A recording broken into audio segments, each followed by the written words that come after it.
une grande journée, c'est la journée internationale des droits des femmes. Il faut quand même qu'on se dise aujourd'hui que l'égalité homme-femme, ça n'existe pas.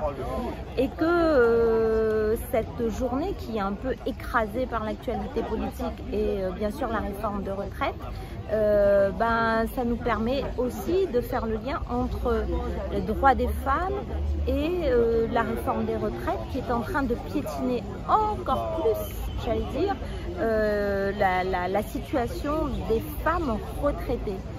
Cette réforme, chacun le dit aujourd'hui, qui est injuste, elle est plus qu'injuste. Elle creuse les inégalités hommes-femmes.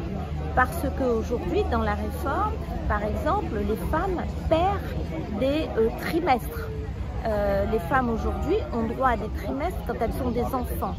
1, parce qu'elles ont des enfants. 2, en lien avec l'éducation, donc elles perdent ça.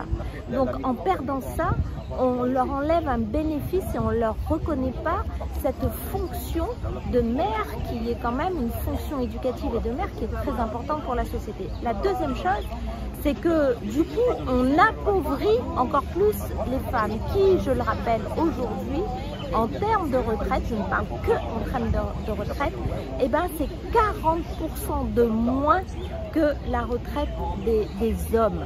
Et donc aujourd'hui, cette réforme qui était inutile, qui ne tombe pas au bon moment, qui n'est pas utile pour la et nous on est contre, 64 ans c'est pas utile, mais en plus elle vient fouetter les femmes. Fouetter et abîmer les femmes dans leurs droits. Donc voilà, aujourd'hui c'était vraiment l'occasion de le dire, le crier.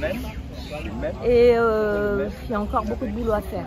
Je dois dire aujourd'hui, il y a encore beaucoup de travail à faire pour que chacun conscientise que les femmes sont les plus grandes victimes de cette réforme, sont déjà des grandes victimes et sont des grandes victimes de cette réforme.